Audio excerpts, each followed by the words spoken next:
Brews and Boxing, episode 19. And if you're in the Philippines, kamusta? I looked that up, boys. That means hello. Kamusta? To our fans in the Philippines, we have a lot of fans from the Philippines this last week. Thank you for joining. Please hit that subscribe button. We talk a lot of things. We even talk Pacquiao a lot. So you got to tune in and check that out too. The Pac-Man. With me as always, by the way, my name is Raider Live. With me as always is Filthy Rich. Filthy Rich, how you doing without getting muted? Let me tell you something. Damian Lillard has the association on notice right now. That is a true story. Okay, he's on the list. You just made the list. Also with us is Judge Jimmy James. Judge, how you doing? I'm good. That's a much better intro than the last couple weeks, so I like it. Thank you, Rich. I wouldn't be able to handle a Yankees one this week, especially with the Twins on a little losing streak like they've been on. So thank you, Rich, for not making me mute you right away, and no does in the beginning one as well. And kamusta to you gentlemen as well. Kamusta. We're bilingual on this show, at least for part of it. All right, boys, you ready to get into the brews and news of this week? Ring it. All right, let's ring that bell. All right, brews and news. First thing we got to do, like we do every week, is crack a beer because the name of the show is Brews and Boxing, and we're a bunch of guys that like beer. So, gentlemen, cheers. You got it up there? All right, cheers. Ooh. Pre-opened mine, so I wouldn't have the bottle opener problem as I've had in the weeks past. Mine just shot everywhere. Pretty Phrasing. All right, first bit of news I want to get into. Big news. I know we're probably getting a little tired talking about it, but it's still big news to me, and it's big news to everybody that loves boxing. We talked a little bit last week that the Lomachenko-Lopez fight looked like it might be off. Lomachenko must have watched the show because he said, no, it's not going to be off. I'm going to give him $800,000 of my own money so we can get this fight done. Not only that, but they also said it's going to be on free TV. Well, free if you have ESPN, but regular ESPN, not pay-per-view.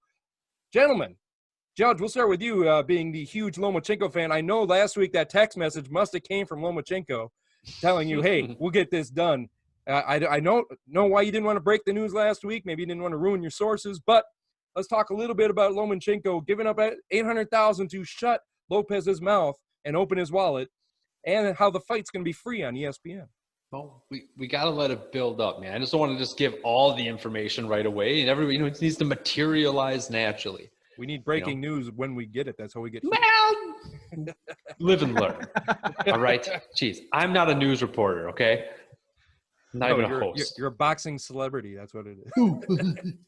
But no, to touch base on that, I mean, that's for as much crap that Lopez was talking, to then complain about the purse, to then have Loma say, you know what, I'll just give you some of my money so we can fight. That speaks a load of confidence to Loma, how he feels about Teofimo Lopez. Because I still think this is probably going to be his most dangerous fight for sure. And Lopez thinks that he's just going to wax the floor with him anyway. But Loma obviously feels very, very confident, as he should, being who he is. But it just speaks Lopez loads is to out of excuses that. now. There's no more excuses. There are no excuses. I mean, and the fact that they're going to play it on regular ESPN, not even ESPN Plus, it just speaks, I guess, to, like Aaron was talking about it, where he just wanted to give, everyone's in hardships, doesn't want to have to charge people a pay-per-view fee to watch this fight, even though it's already a reduced purse and everything. So I think that speaks loads to the situation that we're in worldwide. But I don't know, man. I'm pretty damn excited for it, and I'm glad it's finally inked.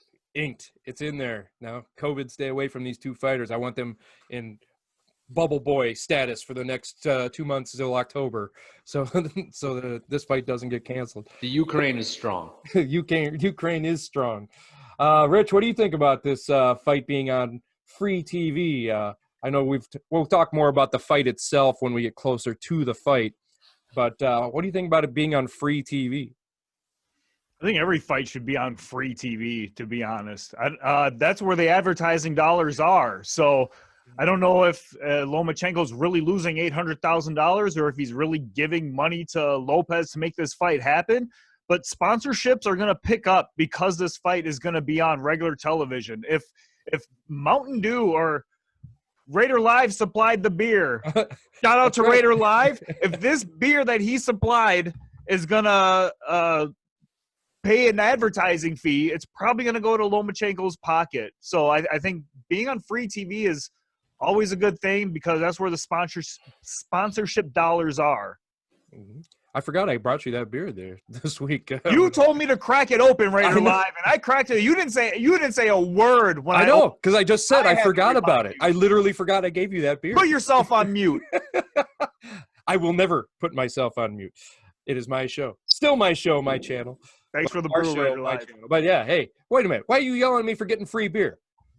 Something's not right there. Yeah, you're right. Maybe he's drinking the Furious like James is drinking down there. What did I leave you? I left you some kind of craft beer, right? Some pineapple flavored beer. Is it good? It's good, man. I dig it. Yeah. All right. Right on. All right. Well, so we're all excited for that fight. It's on. We're going to talk about that fight, obviously, the specifics of that fight as we get closer. Maybe we'll even do a live stream on that. That'd be fun. Since it's on free TV, I think we could probably do a live stream on that without getting in trouble. So something to think about here, boys. And we have more money to spend on meat for Jim Smoker during that fight because obviously we're going to be going over there. All right. Segue, as I like to say, the subtle segue just by saying segue. We're going to move into Ryan Garcia and Luke Campbell agree in principle. And the segue is Luke Campbell, according to Judge Jimmy James, gave Lomachenko the hardest time he's ever had in his career in his professional fights. They've agreed in principle to a deal for one of these ABC belts that don't matter. But what does matter is that they're going to fight. Garcia seems to think that Campbell's going to be a straight-up walk in the park day. He can't be hurt. Judge, you were saying au contraire, mon frère. That's more foreign language here than English, so we're branching out to France maybe this week. Au contraire, mon frère. Luke Campbell is a beast, and I know you had him higher on your Filthy Five list than Ryan Garcia, so if you want to talk a little bit about that as well. I'll touch base briefly, man. A lot of people are probably going to say Linares was a tougher fight for Lomachenko because he knocked him down, which I don't believe it was a knockdown. I'm pretty sure that was a slip. That was just a lucky shot. Either way, it's not a knockdown. 100% not a knockdown. Watch the fight again, Raider Live. If you say that's a knockdown, watch it. Watch it. Reel it back. He got hit anyway. And he went down. Yeah. That's not how that works. Anyway, Luke Campbell, if you guys watched Lomachenko's last fight, that was his last fight was against Campbell. And that was win the distance. It was still a unanimous decision, but Luke Campbell is no joke. Ryan Garcia has been calling out people left and right, and nobody is joining up on this, and he's finally got something on paper. I really hope that Luke Campbell just puts one right in his jaw and drops him out. And I think he's got the ability to do it, man. I think that pretty boy's face is going to have a hard time on Instagram after he deals with Luke Campbell. We're going to lose another Garcia is what you're saying. They're all going down. Who was it we said that was on a mission to eliminate Garcias from boxing? Spence. Errol Spence. Is that he already took out Mikey. He's going to take out Danny. Is Luke Campbell and Errol Spence going to train together for this fight then? Has he got his paws in that one? I don't know, man. What do you think, Rich, about Luke Campbell and Ryan Garcia? I know you're a big Ryan Garcia guy. Oh, yeah, thanks. He's joking, folks. I am. Let's forget the fight for sarcasm. This is the exclusive scoop I'm giving you right here. This fight was made for Eddie Hearn to get in Ryan Garcia's ear to sign with Matchroom Boxing. Plain and simple. Ryan Garcia is on his way out of Golden Boy, and this is a way for Eddie Hearn to get him to sign with Matchroom, have a 2-3 fight deal with Luke Campbell, and Garcia can cut ties with De La Hoya. Who's going to win this fight? I don't know. I don't care. I think Luke Campbell's going to win, but I think if we really want to know what's going on here, there is a little conspiracy going on. They're dumping De La Hoya, and they're getting De La Hoya out of the way. Ryan Garcia will be with Matchroom Boxing, and probably by the end of this year. Wow. Heard it here, folks. Yeah. I learned two valuable things today. One, that Richie has Eddie Hearn's phone number on text, and that Judge Jimmy James has Lomachenko's phone number on text. We got breaking news here all over the place. That's why you need to tune in and subscribe. Down there. Or over there. I don't know where it is. I can never tell. It's in one of them black squares next to Judge Jimmy James. It's probably in both of them.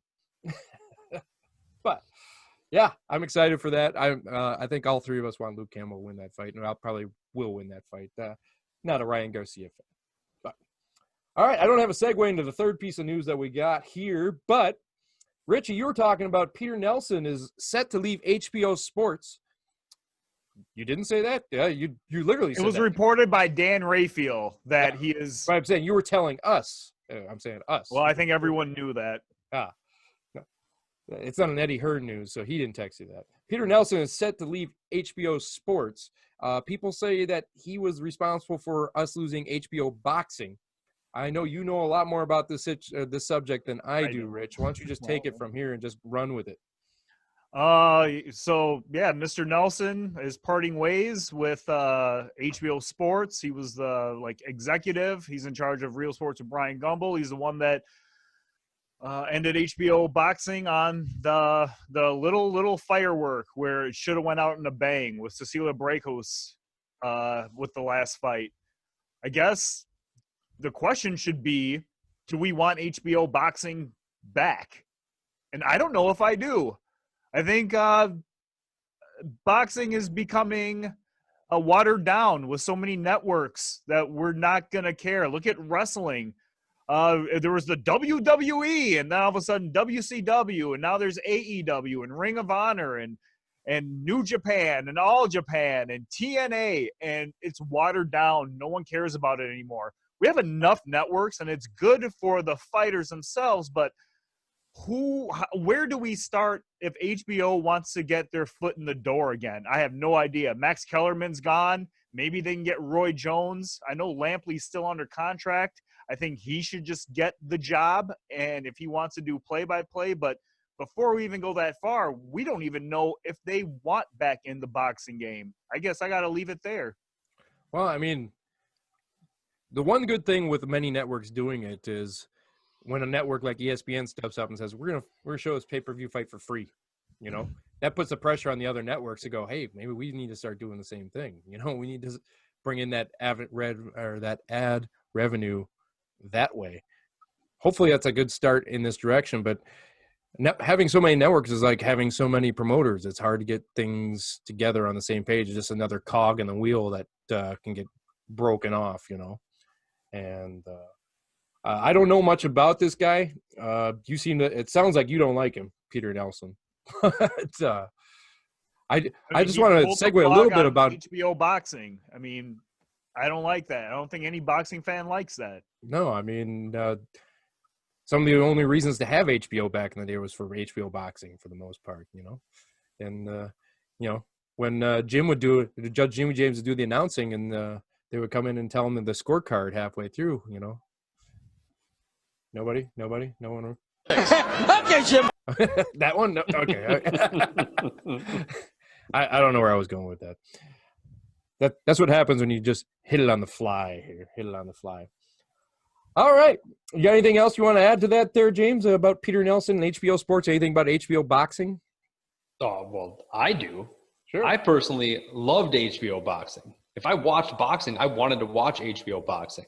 I didn't want to watch ESPN Boxing. I didn't want to watch Showtime Boxing. I wanted to watch Jim Lampley, Max Kellerman, and whoever that other person was, whether it be Roy Jones or Andre Ward or whoever. Those guys were awesome. Those guys were awesome. They were the creme de la creme. Those were the guys that you want to hear from. That's what I love. When HBO announced that they were getting out of boxing, I was just dumbfounded because that was just a revenue generator for them, and I don't understand why. I'll tell you this. To me, the voice of boxing, like when I think back on watching boxing, is Jim Lampley. I mean, that voice is what I remember boxing with. It's kind of like Al Michaels to football, or Al Michaels, Chris Collinsworth, or John Madden to football. He is that good. He's got that certain twang or that certain twang to his voice. You guys agree? No? I mean, I like okay, Jim, man, are you kidding me? Harold Letterman. Are you like that man? With that was that Well, stuff was too bad we can't fantastic. bring him, but you Remember know. remember the creepy lady in the audience? Oh, you we mean forget Saruman? about Yeah. that. Yes, Remember I her? do. There I was We need to have tell. not Wait a minute. Our viewers won't know this story. We have to tell this story. Jim, tell that story real fast. Look, every time we watched any HBO pay-per-view, right? You're watching HBO. It doesn't matter if it's early fights or if it's the main event. Yeah, There is it was like one there woman. was like 5 people in the crowd. This person was there. Five, doesn't even matter. Limited amount of crowd. You would pan around, and all of a sudden, like in the middle of the ring, right below the middle rope, there was Saruman. And if you don't know who Saruman is, that is the white wizard from Lord of the Rings. Only this was a woman with white hair, and she was always there, dead-faced. She never changed her facial expression. No, Crazy. never. Same hair, same facial expression, always wearing white. It was creepy AF. It looked like Rich when he freezes. It like never moved. Like big things are happening in the fight, never moved. I thought it was a mannequin for a while when we were talking about it. And you could it's one of them things you don't notice until someone points it out to you. Then you cannot look away. Yeah. Like You cannot constantly. see what has been She seen. was always there, like every fight. It was crazy. I want to know who that person was. We need to find out who that person was. That's got to be somehow to know. Have her as a guest. You know, it'd be great. You know, we just have it a frozen section down there. We wouldn't get anything out of her, but you know, It's pretty easy. I just grab a picture. yeah, we could. Oh man, I wonder if I could do that. That's pretty funny. If it's not in the editing, you need to go back and find it. I don't know if I could find that, but yeah, it was weird. It was weird. Oh, She no, never moved. It never moved. It was like a Weekend at Bernie's thing. You know? I haven't seen her since HBO Boxing has gone off the air. I have Yes. looked out for her. I have not seen her once. Yeah, it was always on HBO Boxing. It didn't matter where the venue was either. Nope. It was just which makes me think that she worked for HBO. She had to work for HBO. She wasn't just gonna go. I'm a boxing fan that's only gonna go to HBO events. That makes no sense. No, she for sure worked for HBO. She had to work for HBO. She had to be a producer or something. HBO. Yeah, Text producer Jimmy of James. death. You guys got the number because just get it from Lomachenko, or text Rich over here. Get it from Eddie Hearn. Find out who this lady is. We'll have her on the show. It'll be great. It'll be a good time. All right, a couple of quick shout outs I want to just do. Local, we filmed the show in Minneapolis, or Minnesota, around Minneapolis. And in Minneapolis, we have Jamal James is from here. And he just won a title this week. He just won the new interim. He's a new interim champion of the welterweight WBA. Great fight, Thomas Delorme. I can't pronounce that. Delorme. That's what it is. Great fight. Good job. Hope to have you on the show. We've talked to you a few times. Let's hook up again. But we'd love to have you on the show. Congratulations, champ. I always like to see hometown guys win belts, even though, as we say, the BAB belt's the only one that matters. It's still nice to see them on TV. Hopefully, Caleb Truex got a fight coming up here, too. He just signed a new fight coming up, so I just want to give a quick shout-out to that. Also wanted a quick shout-out to a lot of the boxing groups that we have on Facebook that we are all members of, that we talk to, that have been very good in promoting us on Facebook. I believe Boxing Elite, Boxing Knowledge. What was the other one? There's another one. And all the people that like us on there, thank you very much. I appreciate it. Thank you for sharing. Thank you for telling your friends about it. Thank you for debating with us on those things. Yeah. We enjoy debating with you guys. And we would love to debate with you guys in the comments below. I mean, we would love that too. Throw it in there, and you can throw, hey, Judge Jimmy James, you don't know this. And we'll take it from there. Or, hey, Rich, you're wrong about this. We'll take it from there. Or, Raider Live, you look great in that hat. Thank you. We'll take it from there. But we thank you all very much for tuning in. And I thank you all the moderators that let us post our show in there every week. I appreciate that as well. Thank you. We're going to keep putting out great content for you guys, boxing knowledge every week. So I just want to throw that out there. Before we get into our Filthy Five, boys, are you ready? Because I'm ready. All right, they're not saying, so I'm going to ring the bell. I ring the bell, and it's our Filthy Five. We're doing our pound-for-pound all-time list. You can see down there the current list. No, that way. That way. to Jim's left. It's on the screen! Right, yeah, it's on the screen. You see where it is. Doesn't even matter. Our 10 through 3 that are out there right now. Make sure that you go back to future episodes or past episodes to see what we talk about, all those guys. But today, we get to release our number 2. So, Jim, you got your drum sticks ready? Ready. All right, here we go with your drum roll, please, for our number 2. All-time, pound for pound, fighter is... Yeah, it's a long drum roll. It's so long. Muhammad Ali! Dude. Hey, Muhammad Ali. Of course it's going to be Muhammad Ali, the great one. The greatest of all time. Well, not on our list, but he's number 2 greatest of all time on our list. And we all love Muhammad Ali. Everyone loves Muhammad Ali. If you don't love Muhammad Ali, I'm sorry for you. I'm sorry. I'm sorry for you because Muhammad Ali is a great fighter. Absolutely. He fought wars in the ring. Would have, sat out, didn't want to go to war, lost a big chunk of his professional career because he's like, no, I'm not going to kill anybody. I just fight people in the ring. And that's very honorable on that part. I want to touch on that. I want to talk to you guys about Muhammad Ali. James, I forgot to put the ranks out there. I had him at number 2. James, you had him at number 2. Rich, you had him at 5, which sounds outrageous, but it's okay when you look at your top 5 because your top 5 is so interchangeable with Henry Armstrong and Sam Langford and Harry Grab. I mean, it's understandable. They're all interchangeable. There's an argument for each one of them. And I know you like Muhammad Ali as well, obviously. So, Rich, I'm going to start with you a little bit about Muhammad Ali. Tell me some quick story, some stats and stories about him, if you could, please. I'll just go through some numbers quickly. He was 56-5, 37 knockouts.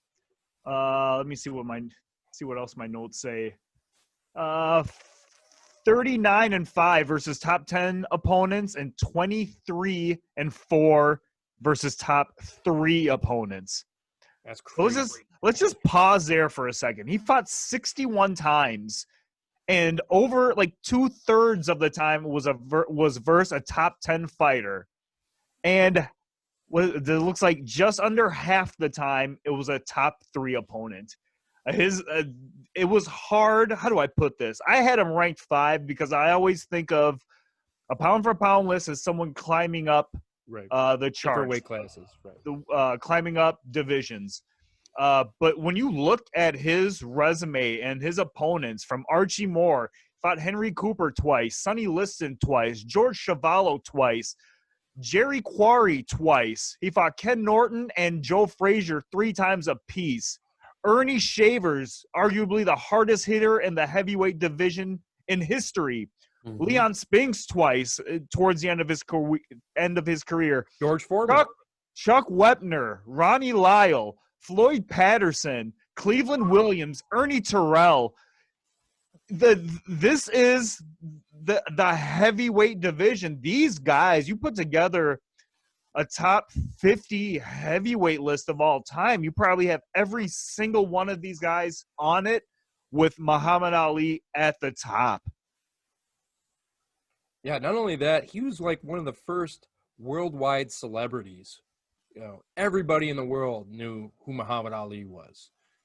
People, no matter where he went, he was the biggest name in the world. He was the biggest celebrity in the world, and he never dodged any fights. He was always taking the biggest fights. The stories about him fighting Joe Frazier, just amazing. And I wanted to talk a little bit about him pairing up with Howard Cosell, how they were the first kind of guys that played off each other so well that they made themselves even more famous. Rich, what's with that look? You don't like Howard Cosell?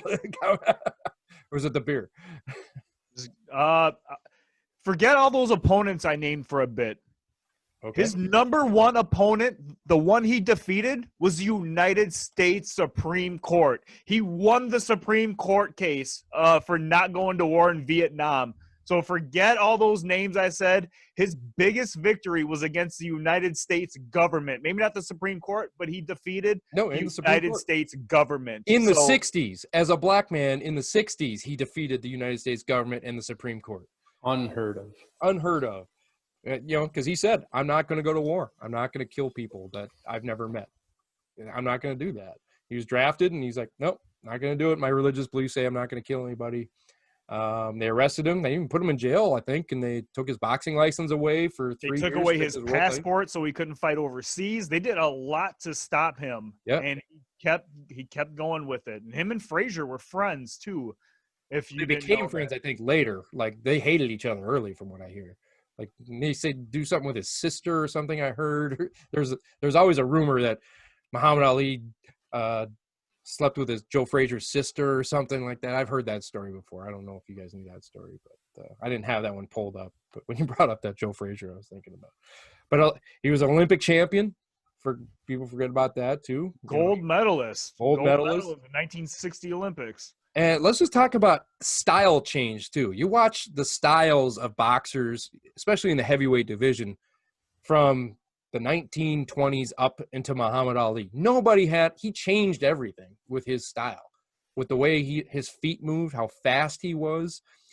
Something that I learned on one of these Muhammad Ali documentaries is he was one of the first guys that he would intentionally twist his fist on punches so he can cut you, so he could hurt you even more. He would twist his wrist when he punches. You want to talk about not only just offense but defense. There's that famous gif that I send you guys every once in a while, him standing in the corner dodging about 100 punches coming at him, and just sitting there dancing in the corner with his hands on the ropes. I mean, unbelievable. His style was unbelievable. James, I know you want to talk a little bit about his style. You're a big style guy. I'll pass that on to you. Yeah, I mean there's his style was unheard of for a heavyweight. It just wasn't happen. Most heavyweights were flat-footed, like just power, just pushing forward. There was no defense. There was no movement. It was just who can hit the hardest, and that was it. I mean, look at George Foreman. That was like his MO for a long time, man. Knocked out Joe Frazier. Bad. I mean, he had big fights like against Joe Frazier, called the fight of the century at that time. Where when Foreman knocked out Frazier is what I mean. No. Well, either way, and Foreman had the what was it, the Rumble in the Jungle. Yep. Right. He had the rope-a-dope strategy, is what he called it. Like leaning on the ropes to absorb a barrage of blows from Foreman. Like he just kept dodging everything and slipping, and looked like he was getting hit, but he wasn't getting hit for nothing. Or even when he fought Sonny Liston, the float like a butterfly, sting like a bee. Like he tune in soon or out because I'm going to beat him in 3. He wasn't a normal heavyweight. He was so light on his feet. He was so quick. He had defense. He had offense. He really transcended the heavyweights of his era. Like it was just crazy as far as that goes. For me personally, anyway, that's the biggest thing I can take away from this. Besides one story, if anybody knows, does anyone know how he actually started to box or why he started boxing? I do know, but I want you to tell it. Well, he was 12 years old, and someone stole his bike in Louisville, Kentucky, man. And he said that he was getting ready to whoop the boy who stole his bicycle. He told the police officer that. Yeah, exactly. He said, but the police officer, I'm going to whoop him up. A cop actually warned him that he needed to learn to box first. So he did. And that was crazy. He said at 89 pounds, Cassius Clay, what he was known for before, won his first fight just weeks after him. Yeah, that police officer was a crazy. boxing trainer. Yeah, but people didn't know. He was a boxing trainer. Yeah. There are no words on if he actually got his bike back, though. So, I think he might have been a lost cause for the bike, but either way, that's a benefit for everybody because we saw one of the greatest boxers of all time get to fight. I thought that was Debo's bike. What's that? That's my bike, punk. Not only one of the best boxers of all time, but also one of the most colorful personalities of all time too. Was it who told me? Was it you, Rich, that told me that he basically invented rap? Somebody gave him credit for inventing rap when he was talking about his fights. You know, it's like, don't be late. If you're late, I'll drop him a mate. If he talks some jive, I'm gonna drop him in 5. He was the first battle rapper, basically. Yeah, he'd come up with all that on the fly. It was so good. He was unbelievably good. And if you want to just go back and watch, you know, Rumble in the Jungle, Throw in the Manila, the obvious famous painting of him standing over Sonny Liston, saying, "Get up, fool." You know, there was talks that Sonny Liston was taking a dive that fight, and that's why he was screaming, "Get up," they're going to think. But, you know, I think Ali beats him no matter what. He beat him twice, right? Didn't he beat him twice, Sonny Liston? Yeah, it was the second fight was the dive. Yeah. Sonny Liston, he worked for the mob. When he was a mob collector, if I remember right?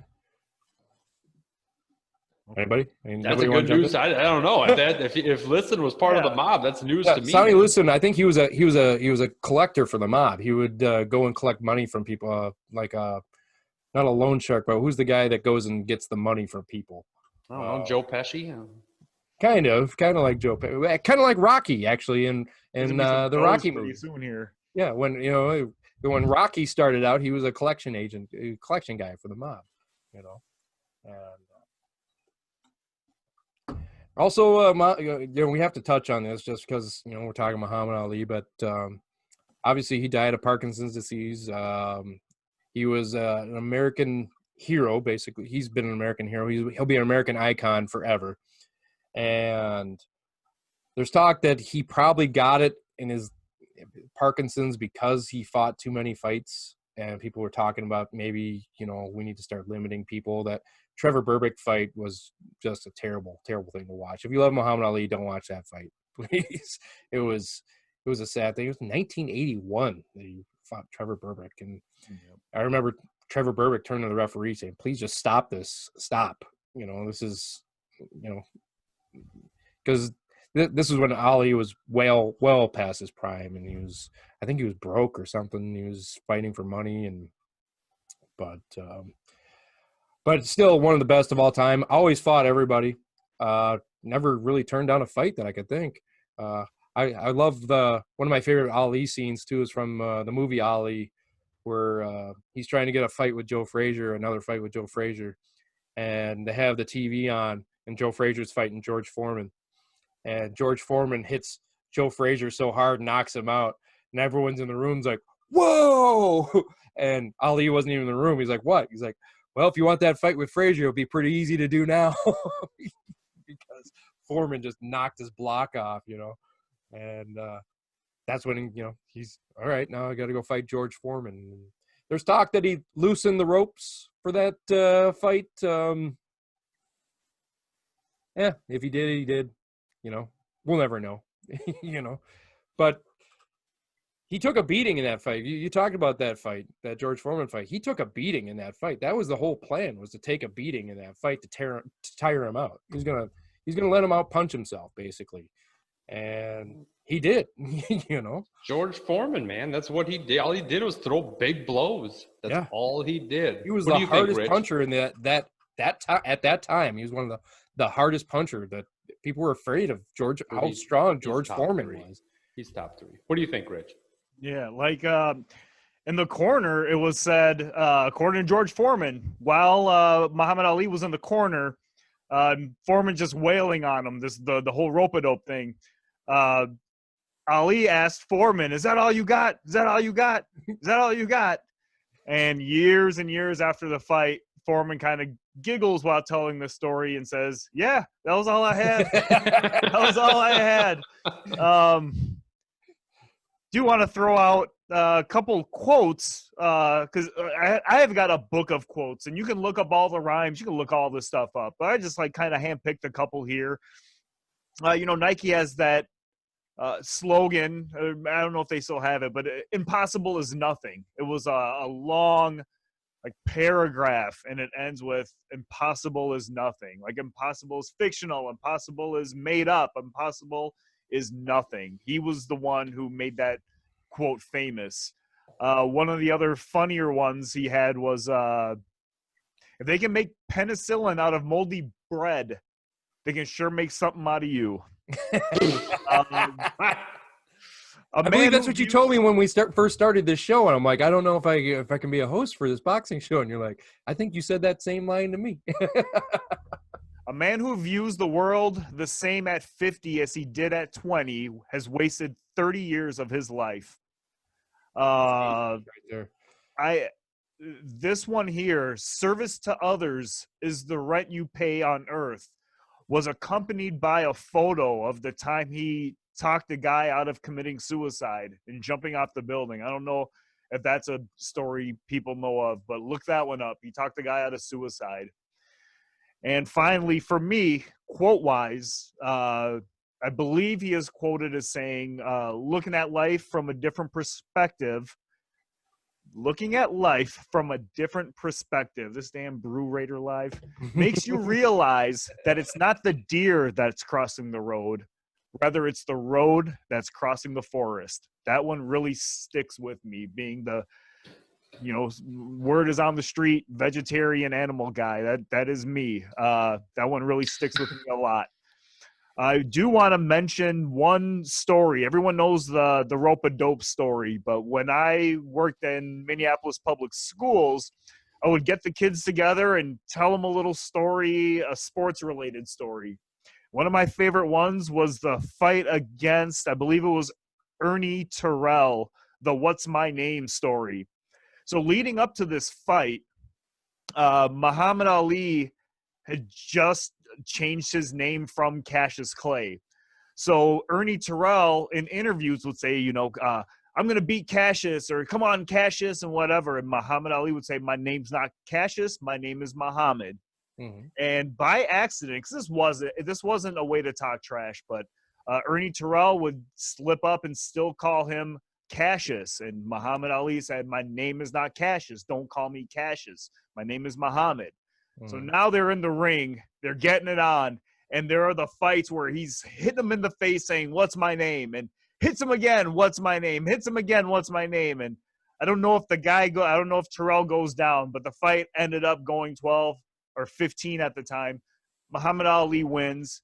After the fight, they asked Ernie Terrell, what's his name? And he said, Muhammad Ali. Cheers to you, brother. Yeah, that's a great story. I just have a couple other quick things I want to talk about before we do the final thing on Muhammad Ali. Doing research. I don't know what that was. Whoa, that was a weird noise. You guys hear that? That was weird.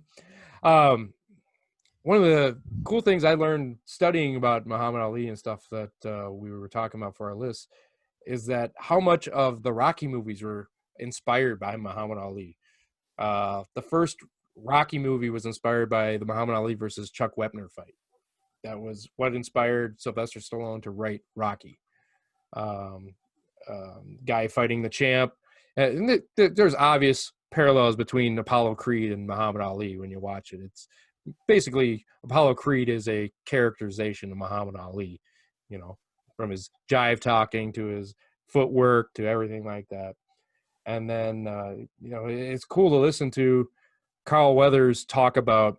There's some interviews that you just see, and he goes, for Apollo Creed, I just basically copied Muhammad Ali. I watched Muhammad Ali. I did everything Muhammad Ali did. I talked the same way, had 100 nicknames, everything like that. Yep, the shuffle, all of that. The smiling in the corner, the doing your hair in the corner, all that was Muhammad Ali stuff that he would do, and playing the crowd, that's really cool that not only was he the greatest boxer, the second greatest boxer pound for pound, but the greatest heavyweight of all time, but he was also such a great character and great ambassador for the sport that it's too bad we don't have another Muhammad Ali today, to be able to bring the sport to that level, the point where worldwide everybody knows who the world champion is, and he's a worldwide celebrity and ambassador basically for everything. He did a lot of peacetime stuff too. He would go to different countries and different leaders and stuff like that. It was a big deal, really big deal. And for for an African American man in the '60s, that was a really big deal, So, all right, any guys? Wow, maybe I had some of your beer there, Richie. Any closing thoughts on Muhammad Ali before we throw the toast out at him? Well, I think you just touched on something. I don't know if this is true, if I remember this correctly, but I believe that Muhammad Ali actually negotiated the release of 6 hostages from Saddam Hussein when he was ruling Iraq. Yep. Is that correct? Am I right on that, guys? Yes. Yeah. So if you want to talk about someone who's to bring that up. transcending boxing, yeah. Are you kidding me? He was that big. Was it Iran? It might have been. It was Iran. It was the Iran. Maybe it was Iran. I could be wrong. It was the Ayatollah. It wasn't. Either way, it was from Saddam Hussein, who didn't do you. You don't make no deals, man. And that was the Ayatollah. Insane. Was it the Ayatollah? I'm pretty sure it was Saddam Hussein. You know what? Look it up. We'll look it up on the internet. You got Google. I'm not going to pretty sure it was Saddam look Hussein. at that. He was. Here comes the comments, James. Yeah, he was that big a celebrity where he could, people would listen to him wherever he went. If you watch, documentaries of him in Africa before, like the Thrill in Manila and the fight, the Rumble in the Jungle, people just absolutely loved him. Absolutely. I mean, he was the biggest man on the planet. Always was. And that's why his nickname is the greatest of all time. Yeah. I got 2 things. I got 2 things. You got 2 things. Okay. I got one quote that Richie didn't say that I like. Okay. And I got one other little tiny, real quick story. Okay. That a young Cassius Clay, he met his biggest idol. Well, I'm not going to say his name. But he got a rude shock when he was turned away by his biggest idol. And at that moment, say the name. Ali has reminisced that he would never turn a fan away and said that he is the people's champion and you can come up and walk and say to me hello at any time without paying a dime. All right. His quote that I like that you guys hadn't touched on is don't count the days, make the days count. And on that, Muhammad Ali, you made the days count, and we're going to keep trying to make our days count. Cheers to the greatest of all time, Muhammad Ali. Number 2 on our pound for pound list. All right, boys. That was fun. I like talking Muhammad Ali. That's always a good time. And everyone that's watching this show probably has seen Muhammad Ali, but take yourself some time and actually go out and learn some more about him. You'll be pleasantly surprised about all sorts of fun stuff that you never knew about him. And it's so much fun to talk about and so much fun to learn.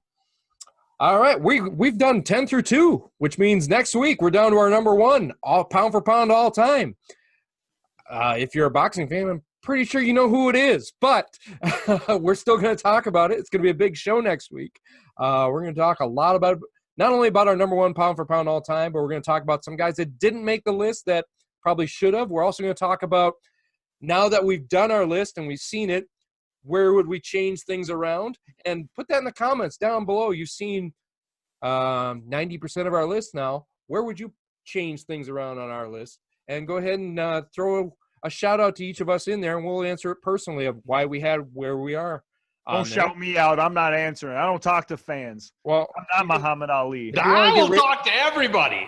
Bring it on, bitches. If you want to get Filthy Rich's attention, make sure you have a New York Yankees logo as your thing in the YouTube comments, and then you'll get his attention. All right, everybody. Thank you all very much for joining us. Please hit that like and subscribe button. It really makes a lot on the videos. It makes us show up more in the comments. Thank you, Germany. We also added to Germany this week. So, hello to Germany. Kamusta to the Philippines. Hello, bonjour to Canada. And why can't I think of the hello for Spanish? James, help me out there. Hola, Yankees. Hola, Lakers. Hola to Hey. those of us down in Mexico that watch us. Oh, I don't know if we have any Mexican fans anymore after as much as we bash Canelo. So I blasphemy. think Mexico That's will you, watch. man. Wu-Tang, Lakers. ain't nothing to F with. I think Mexico gave up on us. So we got Sweat down there to spread the word out. Hopefully, I think we had 1 view in Mexico last week. I think it was Sweat. People there. After we bashed Canelo, we're not getting them back. So, but thank you again to everybody watching. If it's your first time watching and you like our show, please subscribe so you can watch it every week. We release it every Friday. We film every Thursday to give you the most up-to-date news as we can. And we're on all sorts of different Facebook platforms and YouTube. Please subscribe to the YouTube channel. It means a lot. If we can get to 1,000 subscribers, I can start paying these guys and they can start drinking real beer that I don't have to bring to them. And Jim's telling me to cut it out. All right. For Judge Jimmy James, for Filthy Rich, I am Raider Live. Thank you all very much for joining us. We will see you guys next week.